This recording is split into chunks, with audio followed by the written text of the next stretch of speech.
Guys, so my favorite coffee shop downtown has a coffee that I try not to order too much so I don't like ruin my taste buds on it. But what it is it is a cold draft brew, and then they pour oat milk in it that has sat overnight soaking up Reese's Puff cereal. So it's Reese's Puff flavored oat milk with cold draft, and it is bomb.com. That sounds really amazing. I just want the milk. And you could probably order it, Joe. You had me until cold draft. What the fuck is that? It's just cold draft coffee. Yeah, it's just cold coffee that's cold drafted. draft, and I'm like, Bud Light? Yeah, pretty much just coffee.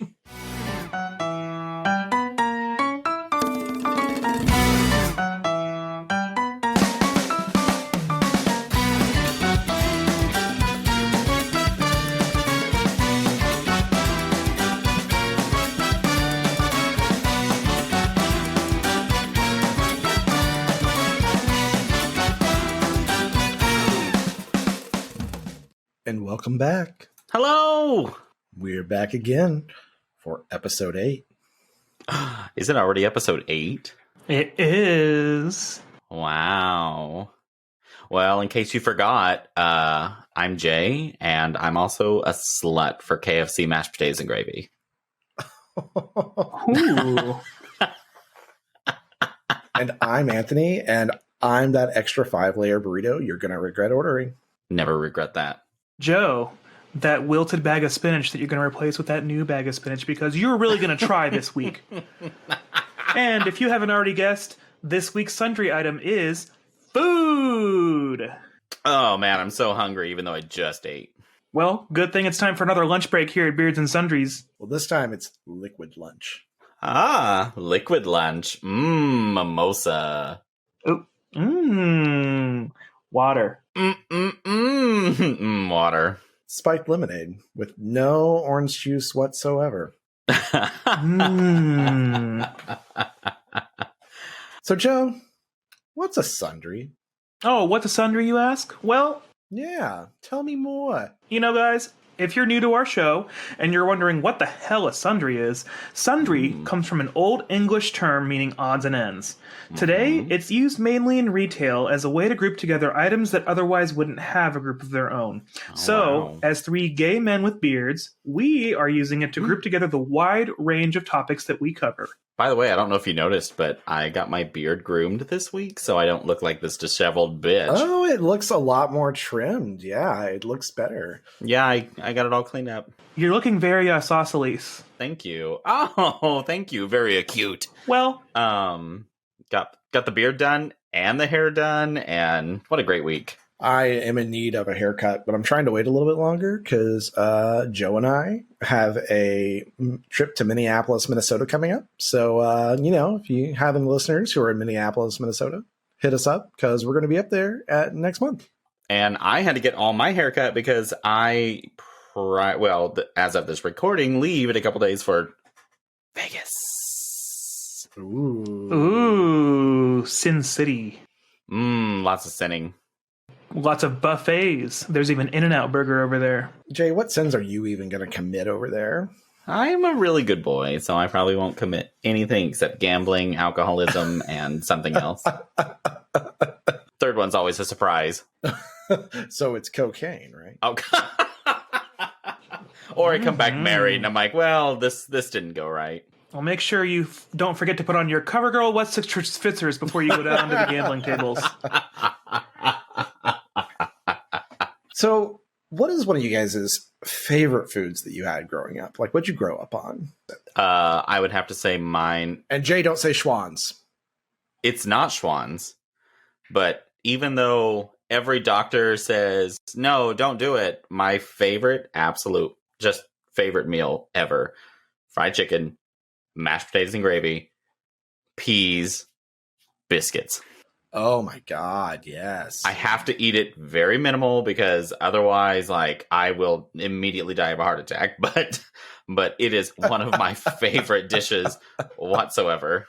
Oddly enough, growing up, a lot of times my mom would cut up some vegetables and I would either have some ranch dressing to dip them in, or she'd do a little bit of salt, like cucumber slices, some sliced up bell pepper, and then that would be like my appetizer, and like if I did that, then he's got his vegetables, he's ready for dinner, and that was one thing that I always had a lot growing up before dinner. So like those recipes that you get in like the 50s and the 60s where it's the cream of condensed mushroom soup or condensed chicken, and there's like whatever the recipe suggestions. Yeah. It's sort of like that, where we had a lot of meals that were like that. Not that my mom couldn't cook, but it was just, that was the easiest way to cook for us. Yeah, absolutely. Sure. And totally. She had this one dish that was a casserole dish, that is a casserole dish, because Joe and I still do a modified version of it to this day. She called it Mexican chicken. She called it Mexican chicken.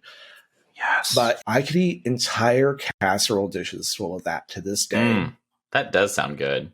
Joe's little story reminded me that for a phase, Mom wanted us to all eat vegetables, and so we always kept this bowl covered with, inside of it was carrots and celery, and then we just had a designated giant jar of peanut butter. Ooh, yeah. And so you would just be like, and it was delicious. Like, still what's like that that little today. Snack for kids? Ants on a Log, where it's the peanut butter, and then you put celery peanut with butter raisins. and celery, and then you put raisins on top. Yeah. I never really did it with raisins, so I guess I just had the log. Fuck the ants. Ants on a Log sounds like poop. It just sounds like poop. Like you like, maybe you've got poop problems. What? Oh no, you guys! I got ants on a log again. What kind of backwoods Glencoe kind of lingo is that? Listen, it's just my brain says you took a shit. There's a log in there, and maybe you've got some stuff in it that you need to go to the doctor about. Yeah, Doc, I got the damn ants on a log again. You walk out with your economy-sized Metamucil, and you're on your way. Ants on a Log sounds to me kind of like an event at Pride Weekend. Are you guys going to Ants on a Log? What is that even going to be? I don't know. I'm like a log, like Rocco Steele, and all the twinks are the little ants. Like, to me, it sounds like a game you'd play at like a vacation Bible school. All right, guys, gather around. We're playing Ants on a Log. And then it's like, joy, joy, joy, joy down in my heart. That's got to cement it as an event at Pride as well, because you know how much the gays love taking Christian things and turning them into gay things. Praise be. Praise be. Ankles to Jesus. He has risen. Christ is coming, and so am I. Ooh. What are those signs around here that it's going hard for Christ? And I'm like, they finally changed those. They actually changed. I drove by that church today, and they have changed that sign to completely flaccid for Christ. I got a half chub for Christ. Did you guys ever have food nights growing up? Like for example, every Friday night in our household growing up, it was pizza night, because my mom worked at this clinic near this pizza place on the other side of town. It was called Pizzeria Italia. Sadly, I don't think it's there anymore in Morgantown, but... No, we never did any specific nights of foods. Yeah, I used to kind of do a spontaneous pizza night years ago with me and my ex, but it fell off that wagon, so I don't have anything that I fall on. We did Tuesdays. We would get Sonic cheeseburgers from the Sonic in Pawnee, Oklahoma, because they would do half price burgers. It was like some sort of happy hour they did. And so once I was able to drive, I had to go get it. I guarantee in my next relationship, I'm going to set a night where we're having like pizza and all this shit, so I don't ever have to plan food. It's already done. That's probably part of what it was, which they didn't have to plan anything because it was the weekend. For sure. Yeah. I feel like, God, what? Y'all, I'm getting new glasses soon, but these glasses are pissing me off because they keep tilting. It makes me look like I'm cockeyed. Oh, maybe your head's just cockeyed. At least it's the head on top of my neck and not the other one like you. Wow. Jay, you're such a fun guy. Here's another topic, Beardos. Have you guys heard about how some people have this gene that makes cilantro taste like soap? Oh, yeah, I think I would die. I love cilantro so much. I have that gene. What? You have that? You do?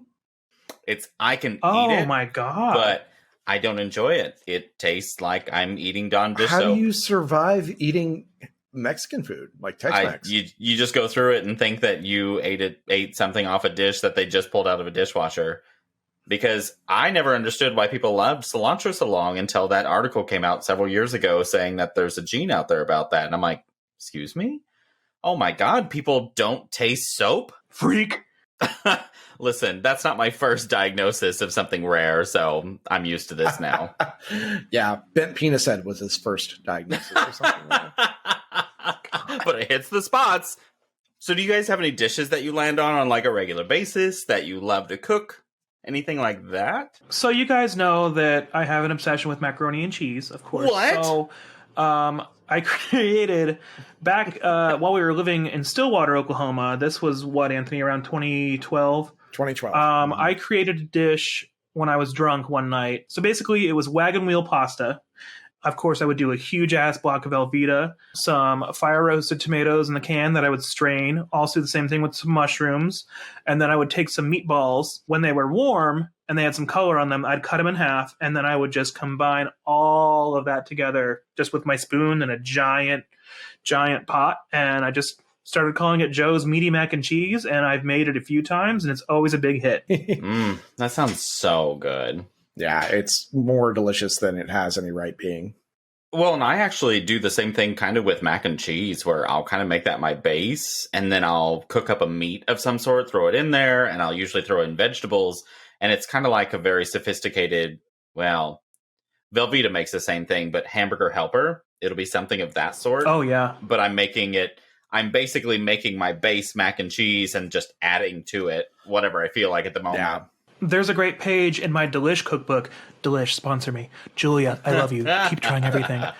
There's a page in that great cookbook that I have that it's 30 mix-ins for mac and cheese, and it's literally just listing different things that you can throw into a box of Kraft mac and cheese. Kraft mac and cheese, as adults, I feel like, some people kind of frown on using boxed foods like that, but man, I have tasted so many homemade mac and cheeses that are not even close to being as good as dried out mac and cheese. Yeah, yep. dried People out. dry out their mac and cheese mac a and lot. cheese, but they don't use enough. Like they're using either too much cheddar. They're not like making a roux. Like there's so many ways you can mess up. And they're trying to make it a little bit cheese. healthier, and I'm like, stop. I will say that there's two places in Oklahoma City that I go bonkers for their mac and cheese, and it is a very high-end steakhouse here in town that has a truffle mac and cheese, and it is delicious. And then on top of that, my other favorite place is a barbecue joint kind of owned by a local chain, and they make amazing mac and cheese. Also fried okra. Yeah, the steakhouse that Jay is referring to is that it's very upscale. It's called Outback Steakhouse. Oh, It's Cattleman's down in the Stockyard City area. My go-to is usually pasta. It's a little bit of a hat trick to make pasta from scratch for me because I've gotten so used to it and good at it that it looks a little less complicated than it is, even though it's not really complicated. And people get impressed when you make them homemade pasta. They're like, ooh, It does seem pasta? very impressive. It's like my chicken and noodles. I land on that a ton when especially in like fall and wintertime when people are coming over, because I'm like, this is my favorite dish to make. It's delicious. And I do like homemade egg noodles and everything. And it's kind of my go-to. Oh, But what's funny about that dish is since I come from Kansas, we're kind of that blend of the North. And so I throw people off because I'll make mashed potatoes and you put your chicken and noodles over mashed potatoes. And it's just yes. so delicious. It's starch on starch on starch, but it's so good. it's big famous bowl energy. It's yes. Well, Beardos, today's sponsor is a fun one, and you're going to want to hold on to your hats because we're going to hear from Caucasity Seasoning, the seasoning for white people. Do you want to really spice up your kitchen, but get a little too assaulted by salt? Think pepper isn't the right kind of corn for you? Well, welcome to your new safe space for flavor, Caucasity Seasoning. Our signature blend of no herbs and spices will have your taste buds planted firmly in your comfort zone. Caucasity Seasoning will have your dinner guests asking, how is this even possible? And Can we host next time? So next time you go out to one of those ethnic restaurants, you can say no to whatever the heck garam masala is and say yes to caucasity seasoning.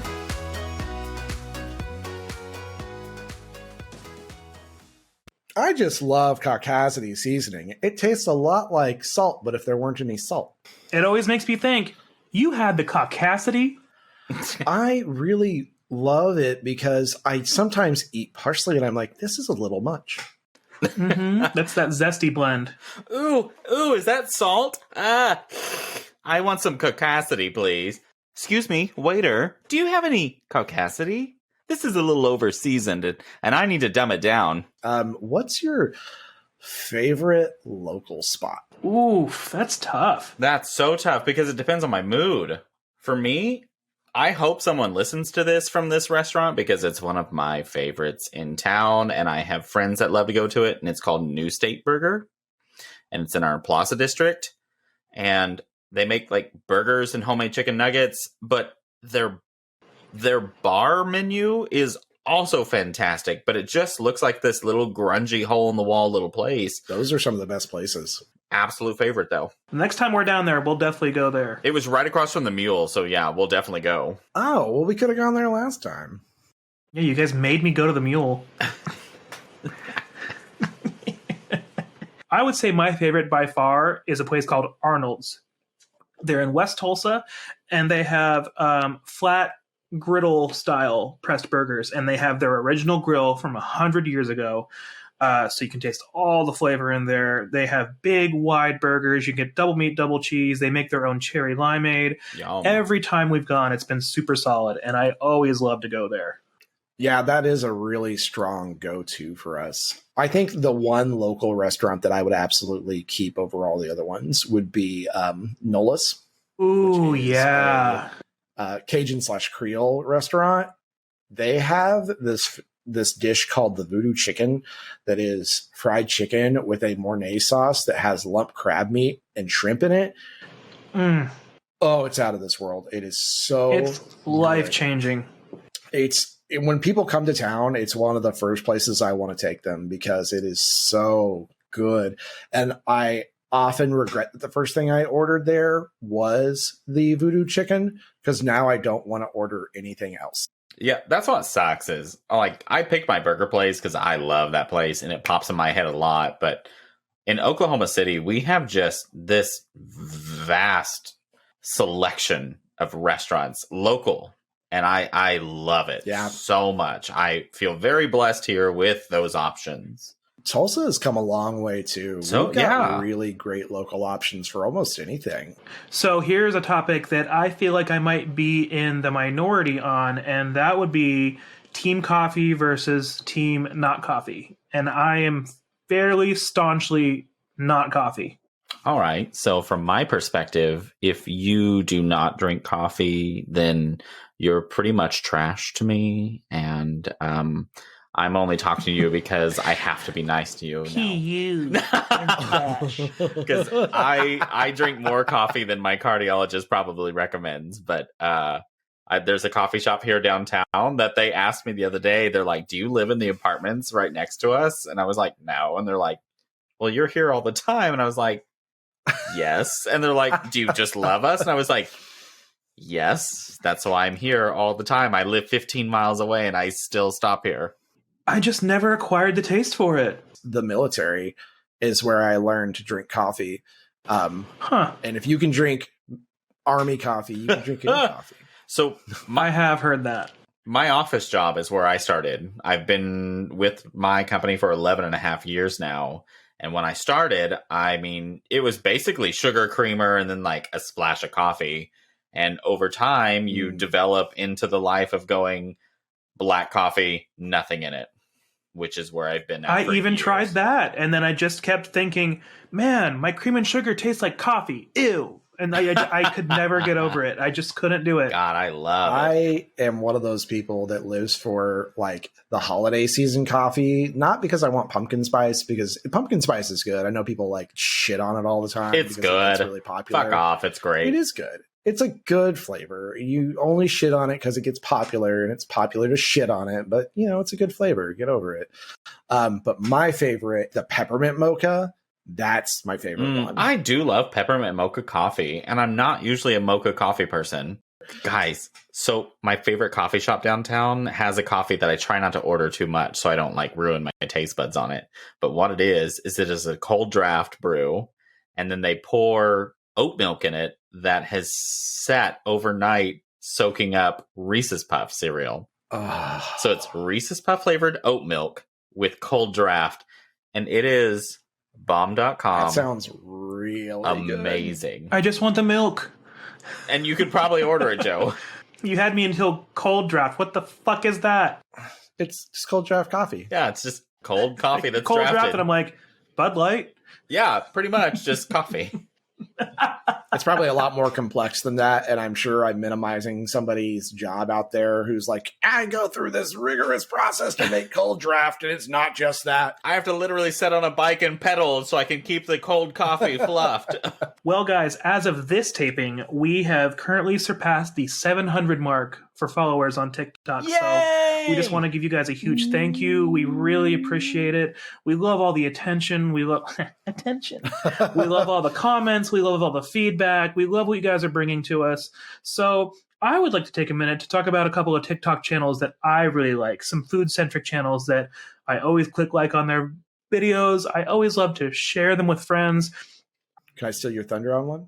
Yeah, go ahead. What's one of yours, Anthony? Yeah. My favorite one, and this is one that Joe showed me, as much as we get on TikTok and we have TikTok videos, I'm really bad at TikTok and social media in general. Like, anybody who knows me knows I'm really terrible about it. But the one that I always do look forward to is Hayden Haas under Delish Haas. It's Delish Haas, and it's DELISHAAS. And you guys, you should go follow his channel. He's incredible. He has really wonderful recipes. And for somebody who's really taken up home cooking, he's got a really good balance of flavor in all of his recipes. He hits the right amount of salt and fat and acid in his recipes to make everything very well rounded. His videos are also really satisfying to watch because he has such a calm speaking voice. He has great visuals. He has very detailed instructions. It's almost like he's cooking along with you. So it's very nice to watch because you're like, I could do this. I could have a nice evening with someone, and he's going to show me how. And that's why I really like his channel too. Plus, he's very handsome. I wish I remembered the name of the TikTok I liked, but it's this cute little old lady who she makes a lot of kind of old-fashioned recipes, and she'll show you how to make them real quick. Are there any other ones you like, Jay? That's the only one off the top of my head. There is that one guy that has his little pug all the time, and he's making stuff, and he Noodle? Is that what it is? And he's throwing in just bones ingredients. Or no bones? Oh no, I haven't seen him in a while. No, it's a different. But no, one. there's a guy that I think the pug sits on his counter, and he's always in a little chef's hat. And the guy's listening to a song, and he's always throwing ingredients in with it, and the pug's just watching him, and it's so cute. But that's cute. Before we started recording, I tried to find these things, and of course, they didn't pop up whenever I wanted to find them because I can't remember their names. We'll try to find it, and we'll drop the name. We'll record it, and we'll drop the name in there. Another one that I really like is this girl, and her channel is called Low Carb State of Mind, and she utilizes her air fryer a lot. And what she does is she takes ingredients to make things seem like they have a carb foundation. So she'll make a pizza crust made out of canned chicken and a couple other things like binding agents. And she makes all these things that look delicious, but they're low carb and they're on the borderline of healthy. She has this video that I want to try soon where she recreates the McDonald's snack wrap, which was one of my favorite things growing up to get in the drive-thru when I first started driving. But she just does a lot of great stuff with her air fryer that is super simple to follow along with. And then at the end, she's always like, if you guys like it, tag me in it. Let me know what you think. So she really likes the engagement that we like with you guys as well. So that's great to see someone who likes to interact with her audience. We like being engaged to you. So another one that I do really like, even though when we started talking about this segment, I said I wasn't going to talk at all during it. Now I'm talking twice. Is one called Cooking with Linja. And it's spelled COOKINGWITHLYNJA. And it is Of course, her name is Linda, but she actually, or not Linda, Lynn, but she actually is a retired MIT engineer who has taken up making cooking videos. Wow. And her videos are so entertaining. I love watching them. They're the editing is so funny every time. Oh yeah, she's hilarious, and I get a kick out of every single one of her videos. She'll do this great bit where it's like, take an onion, half the onion, and then she's like, kick the other half to the moon, and then she's like, wham, and it flies off into like, it's so funny. It's really good. She's wonderful, so you should definitely go check out her channel. Sounds good. Also, by the way, we're talking about these people's channels. We are not in any sort of way associated with them. We just genuinely like these food channels, and these are some of the places we get inspiration from. Yay. The last one I want to talk about, because not only do I like her food videos, I also just love her in general. She's such a delight, is That Midwestern Mom. She is this just goddess. She has this beautiful curly hair, a big bright smile. She's a trained opera singer, also, if you guys didn't know. But she does all these Midwest recipes, so a lot of salads and a lot of... She does Minnesota salads that aren't really salads. And she does a lot of like whipped topping and jello and like candy and all these things that make a salad in terms of Midwest, which is a culmination of cold ingredients in the bowl. So that makes a salad. Oh, I love salads. But she actually does make the recipes. She's genuine with the recipes. So that's why I like to watch them, because sometimes I'm like, oh, that looks really good. So that's why I like her a lot. Plus, she's just so entertaining and a delight. And she destroys the patriarchy with a rolling pin. And I like that. Yes. My favorite trend she does is where she's like, and now it's time to beat out all those repressed feelings. And it cuts to her with a rolling pin on the counter. And she's like, oh, that sounds amazing. Do you guys want to do shout outs? oh, yes. I love shout outs. So this week or last week, I don't remember, prior to recording this time, I have talked to Nicholas from Michigan. Hi, Nicholas. Hi, Nicholas. Hi, Nicholas.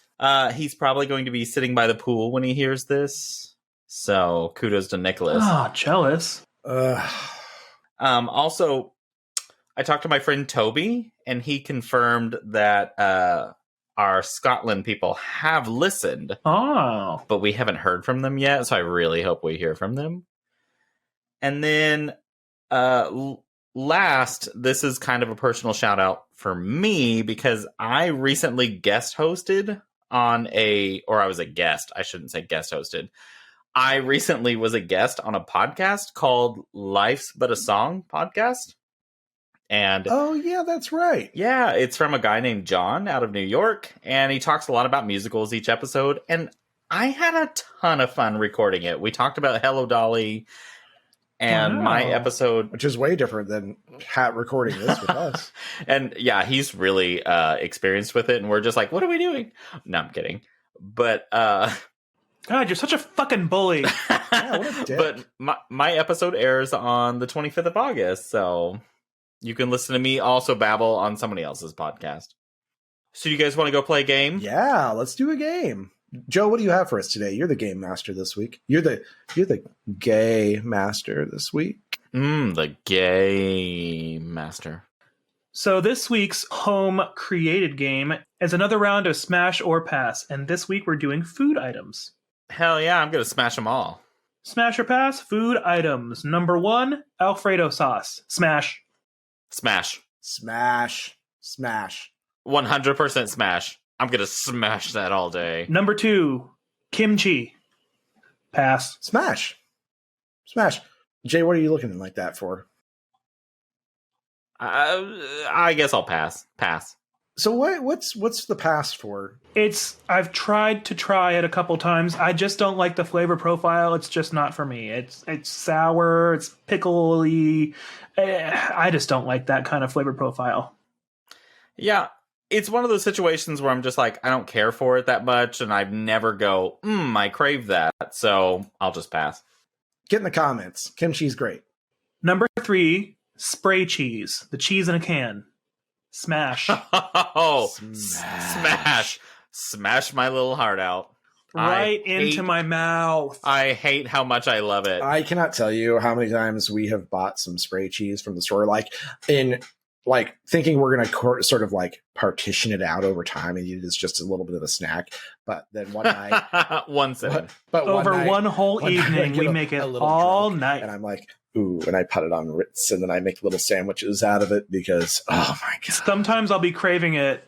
I feel so ashamed when I buy it. I go to the pantry, and I open the pantry, and I see it, and I reach for it, and I pick it up, and it's virtually weightless, and I'm like, no, it's almost gone. Like, I'll walk through the store, and I'm like, I shouldn't buy this, but I'll buy like 3.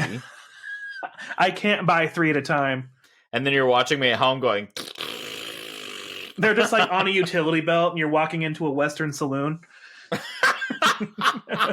about to climb in the shower and I'm like, squirt. Nom, nom, nom, nom, nom. I gotta get my cheese fill. All right. Number 4, olives. Pass.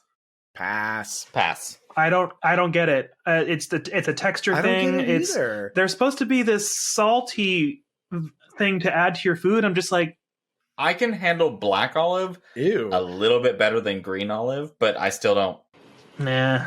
Black olive is the worst version of olive. It's like an olive, but if you killed it. That's okay. Whatever. I still don't like either of them. Google Alton Brown black olives. You'll see what I'm talking about. I like how we're telling people, Google shit. Do it. What do you want me to do? I'm not Googling it for you. I'm not going to make you watch an entire video of Good Eats on this fucking podcast. We don't have time for that. Alrighty, number 5, shrimp. Smash.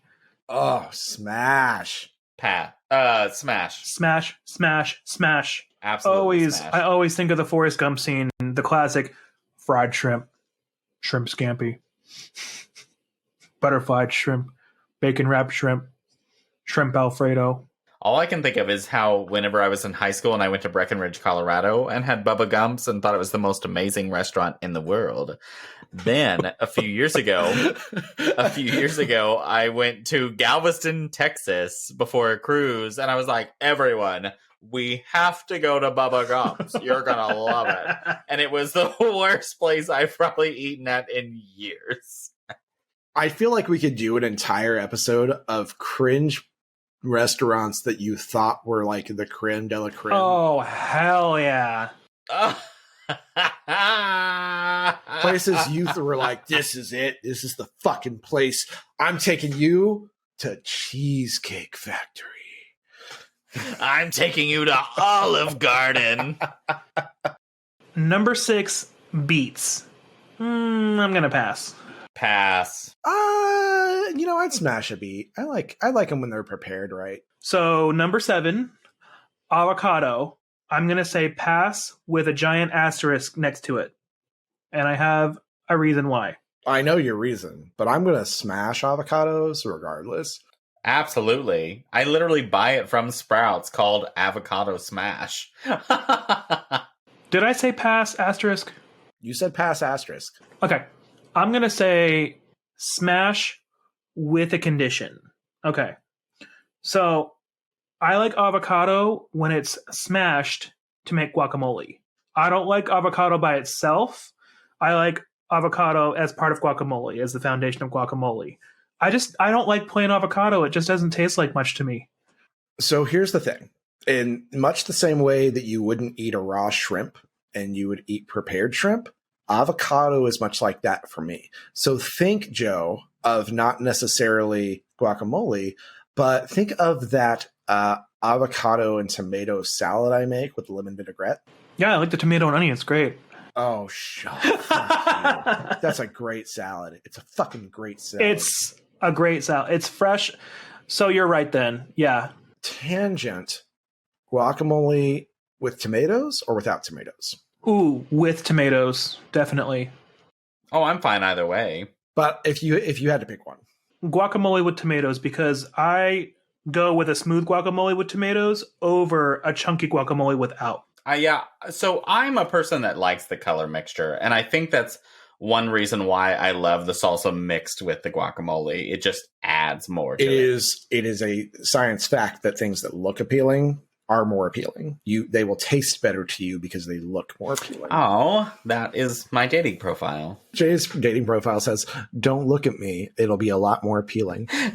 my dating profile says, "Please meet me in the dark." Not in a creepy way, but just for your own visual perspective. in a creepy way. It says, in his subtitle underneath that says 90-degree penis. You can guess what it means.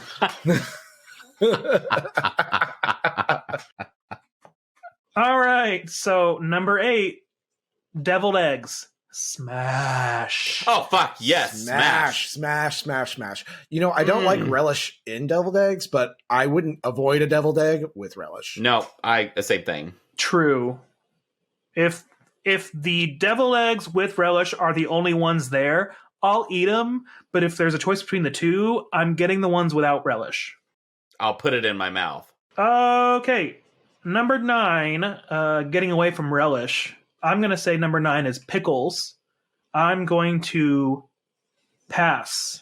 Smash. Oh, smash. I love pickles. Fried pickles, pickle spears, pickle anything. Slices, whole pickles, hot pickles, sour pickles, dill pickles. Now, before you guys attack me in the comments, fuck off. We'll attack you all we want. I like pickles by themselves, and I like them fried. I don't like them on a sandwich because, similar to olives, when I bite into a sandwich that has a pickle on it, all I taste is pickle. Now, that may sound like a good thing to a lot of you. If it's on a chicken sandwich, for example, I just get the briny pickle taste, and I can't enjoy the chicken sandwich or the bread. God, I even enjoy pickle beer. Maybe I have that weird cilantro pickle gene, but all I can taste is pickle in a sandwich. Or you're just trash. Now you're both bullies? Okay, number 10. Spinach. Smash. Oh, pass. Smash. Ooh, okay. A smash asterisk. Yes. Mine's I guess I could say smash asterisk for sure. Then I'll go the opposite of pickles. I like spinach raw. I like it as a salad base. It's great iron. Love it. Salad. I like it wilted and cooked into a recipe. Now, you have to use a lot because it wilts into nothing. But I like it as a good green, and I just like spinach in general. I like cream spinach. I like spinach salad. I just like spinach a lot. Do you eat canned spinach? I have had canned spinach before. It's not my favorite, but I do eat it. I used to eat it when I was a kid because Popeye ate it, and I thought it would make me strong, and I was stupid because I was 4. Number 11, white bread. Pass. Oh my God, I'll smash it. I mean, I shouldn't, but I love bread. I love bread. I don't like white bread. It's so sticky. You're sticky. That's unrelated. Listen, I do not see bread as a race, and I will accept any bread. Fuck you. Fuck that answer. It was a stupid fucking answer. Good God. Any bread will go in my mouth. Dear shoppers, if you're out there, if you just heard Jay say that he doesn't see color in the way of bread, because he doesn't see bread race or whatever it was he just said, I'm elaborating because I'm in shock. I need you to purchase and send him a copy of White Fragility for his birthday, which for all intents and purposes is as soon as you hear this, so that he can get with the fucking program.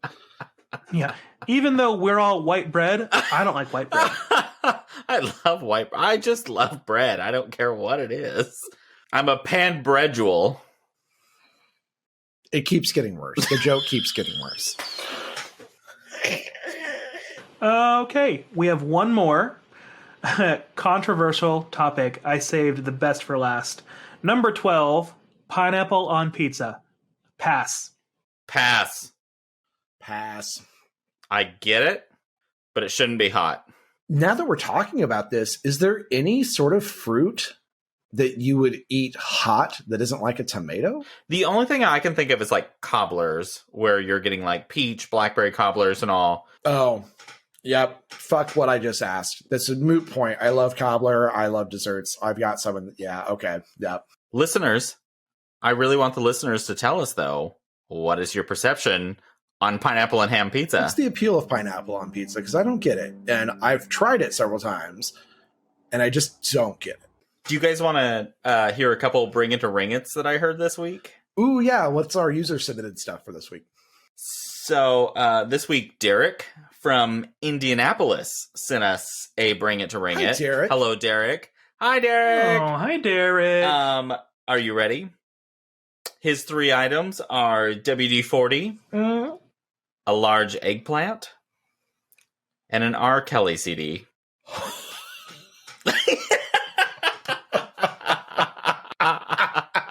Derek, Okay. just so you know, all 3 eyebrows raised. Derek, you got 6 eyebrows up. Good job. Way to go. WD-40 is a choice.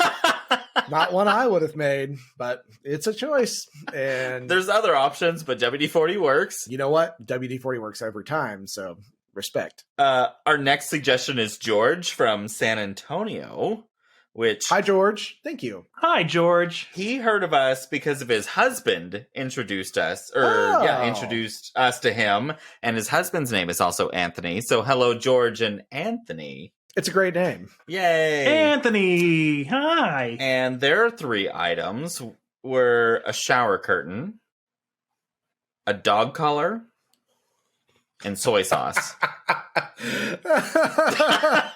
Wait. One eyebrow. I have questions. I have many questions. I have a lot of questions, although a lot of my questions could be answered by the dog collar. My first question is it a refill bottle of soy sauce? Is it a new shower curtain? What's happened? Is this a spiked dog collar? Is this your first time with this, or are you replenishing your supplies? This feels like some very specific kinks that you would get into. Expedia.com. Flights to San Antonio. Search. He not only wants you to tell him, he wants you to show him what you're going to do with these items. Let's do low sodium, though. I'm trying to cut back. Yeah, on that. 33% less sodium. Okay, so Joe, you had 1 eyebrow up. Anthony, did you have 1 or 2 eyebrows up? I was like this, Or none? so I guess this, whatever this is, too.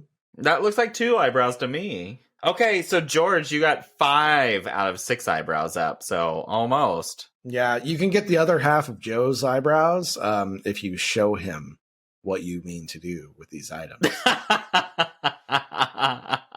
You know, you're probably right. Visual aspects may get you a full 6 eyebrow. Next time we're in San Antonio, I know where we're stopping.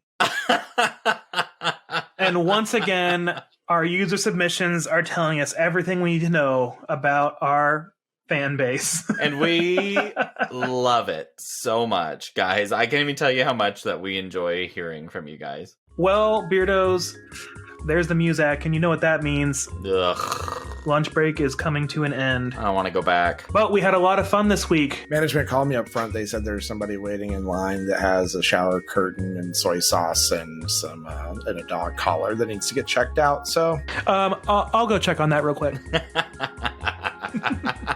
But seriously, you guys, we really do appreciate everything that you submit to us. We love the comments. We love all the feedback. And Anthony and I are being sent on a corporate retreat very soon. We'll be visiting the Great Midwest. We are going to Minneapolis, Minnesota. And if you're a listener who lives in Minneapolis or who visits there frequently, let us know and tell us what places we should go while we're there, because we are pretty loose travelers. Joe's really loose. And so we need, we need suggestions. We want to know what to do, where to eat, what fun things there are to do, especially local food scenes. We're really big local foodies. So, let us know what local places you really like to eat, and we'll go check them out. We're going to be there for 10 days, so we're going to get a lot of experience. We might get some great content for you guys. And speaking of content, we love all the submissions you guys are sending. Don't forget about the email address. It's beardsandsundries@gmail.com. We check it all the time. We love reading everything you guys have to say, so keep on writing because we love to read it. I've been enjoying all the emails. I've been having a lot of conversation on TikTok, on messaging, Instagram messaging. It's been a lot of fun, so please keep it up. We enjoy it a lot. We enjoy hearing what you like and don't like. The suggestions that we've had have been fantastic, so thank you. Thank you guys so much for listening to episode 8 of Beards and Sundries. Thank you for staying with us through this journey, and we hope you'll continue on and tell your friends about us. But until then, Beardos. Until the next lunch break, we'll see you guys next time. We love Bye, you. Beardos. Bye. I love you more. Love you, bye.